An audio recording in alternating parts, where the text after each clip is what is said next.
أعوذ بالله من الشيطان الرجيم بسم الله الرحمن الرحيم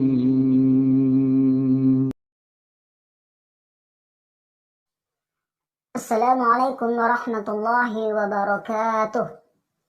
الحمد لله الذي هدانا لهذا وما كنا لنهتدي لولا أن هدانا الله. أشهد أن لا إله إلا الله وأشهد أن محمدا عبده ورسول المبعوث رحمة للعالمين أما بعد. Kepada Allah senantiasa kita bersyukur dan kepada baginda Rasulullah Muhammad sallallahu alaihi wasallam senantiasa kita bersolawat. Teman-teman, pada video sebelumnya kita telah mempelajari hukum baca nun sukun atau tanwin. Maka pada kesempatan kali ini kita akan membahas hukum bacaan mim sukun dan juga gunnah. Untuk memudahkan kita untuk mempelajari hukum bacaan mim sukun dan juga gunnah, maka kita akan mengambil salah satu contoh surah dalam surah Al-Mulk juz 29. Teman-teman, hukum bacaan mim sukun terdiri dari 3. Yang pertama, ikhfa syafawi. Yang kedua, idgham mimi. Dan yang ketiga adalah izhar syafawi. Poin yang pertama yaitu ikhfa syafawi.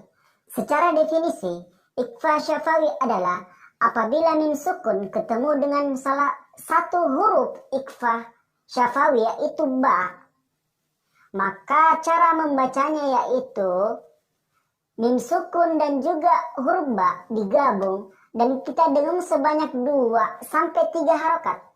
Namun dalam penyebutan huruf ba tidak diucapkan secara sempurna. Saya ulang, dalam penyebutan huruf ba tidak diucapkan secara sempurna. Contohnya yaitu dalam surah Al-Mulk ayat 12. A'udzu billahi minasy syaithanir rajim. Innal ladzina yakhshawna rabbahum bil ghaib. Innal ladzina yakhshawna rabbahum bil ghaib. Jadi mim sukun ketemu dengan huruf ba rabbahum bil ghaib itu adalah hukum bacaan dari mim sukun ikhfa syafawi. Maka kita harus dengung sebanyak 2 sampai 3 harakat. Seolah-olah kita ingin menyebut huruf ba, namun dalam penyebutannya tidak diucapkan secara sempurna dan kita dengung sebanyak 2 sampai 3 harakat. Contoh lainnya di ayat ke-27. Wa qila hadzal ladzi kuntum bihi tad'un. Kuntum bihi tad'un.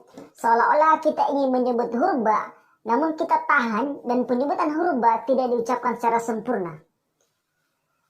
Yang kedua yaitu idgham mimi atau idgham mutamassilain.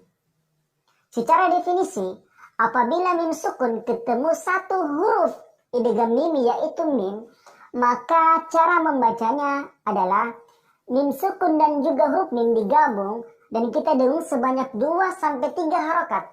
Namun dalam penyebutan huruf mim tidak diucapkan secara sempurna. Saya ulang, dalam penyebutan huruf mim tidak diucapkan secara sempurna.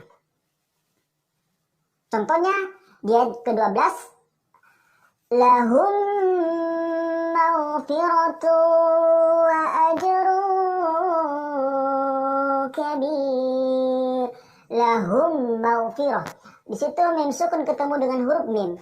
Maka seolah-olah kita ingin menyebut huruf mim, namun kita tidak ucap secara sempurna dan kita dengung sebanyak 2 sampai 3 harakat. Saya ulang, seolah-olah kita ingin menyebut huruf mim, namun dalam penyebutannya tidak diucapkan secara sempurna dan kita dengung sebanyak 2 sampai 3 harokat. Contoh lainnya itu di ayat ke-16. A'amintum man fis sama. A'amintum. Di situ mim sukun ketemu dengan huruf mim, maka itu adalah izhar syafawi. Cara membacanya seolah-olah kita ingin menyebut huruf mim, namun kita tidak ucapkan secara sempurna dan kita dengung sebanyak 2 sampai 3 harokat. Selanjutnya yaitu yang ketiga, izhar syafawi. Secara definisi, izhar syafawi adalah apabila mim sukun ketemu selain dari huruf mim dan ba. Maka cara membacanya yaitu mim sukun dibaca dengan jelas tanpa dengung sedikit pun. Saya ulang, cara membacanya mim sukun dibaca dengan jelas tanpa dengung sedikit pun. Di ayat kedua surah Al-Mulk, Alladzi khalaqal mauta wal hayata liyabluwakum ayyukum ahsanu amala wa huwal azizul ghafur. Di situ ada liyabluwakum. Huruf mim sukun ketemu dengan alif. Ayyukum, mim sukun ketemu dengan alif. Maka cara membacanya mim sukun dibaca dengan jelas tanpa ada dengung sedikit pun. Saya ulang, tanpa ada dengung sedikit pun dan mim sukun dibaca dengan jelas. Teman-teman, selanjutnya kita masuk ke gunnah. Gunnah artinya terdiri dari dua, yaitu mim bertasydid dan juga nun bertasydid. Secara definisi, mim bertasydid dan juga nun bertasydid yaitu huruf apapun sebelumnya. Ketika huruf setelahnya adalah huruf mim bertasydid atau nun bertasydid, maka kita harus dengung sebanyak 2-3 harakat. Saya ulang, huruf apapun sebelumnya ketika huruf setelahnya adalah nun bertasydid atau mim bertasydid, maka kita harus dengung sebanyak 2-3 harakat. Contohnya yaitu dalam surah Al-Mulk ayat 12. Innalladzi, itu kan mim bertasydid, huruf alif sebelumnya. Innalladzina yakhshawna rabbahum bil ghaibi lahum maghfiratun wa ajrun kabir. Jadi kita tahan 2-3 harakat. Contohnya lagi di ayat ke-20, amman hadzalladzi. Jadi kita tahan atau kita dengung sebanyak 2-3 harakat. Contohnya di surah An-Naba juga, amma yatasaalun anin naba'il azim.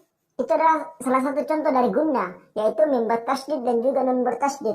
Dan masih banyak contoh lain yang harus kita ketahui. Yang terpenting adalah bagaimana kita bisa mengetahui dari teori tersebut dan kita bisa mengimplementasikan ketika membaca Al-Quran. Jadi itu adalah hukum bacaan dari mim sukun dan juga gunnah. Semoga dari video pertama dan juga kedua ini bisa memberikan manfaat bagi teman-teman dalam hal membaca Al-Quran, sehingga kita bisa membaca Al-Quran dengan tartil, warattilil Qur'ana tartila. Jadi sekian, semoga video ini bisa memberikan manfaat bagi teman-teman semua, terutama bagi saya. Dan ketika ada kesalahan dalam menyampaikan, baik dalam hal pengucapan dan juga materi, mohon diberikan kami masukan agar menjadi evaluasi bagi kami dan perbaikan di video selanjutnya. Sekian, Assalamualaikum warahmatullahi wabarakatuh.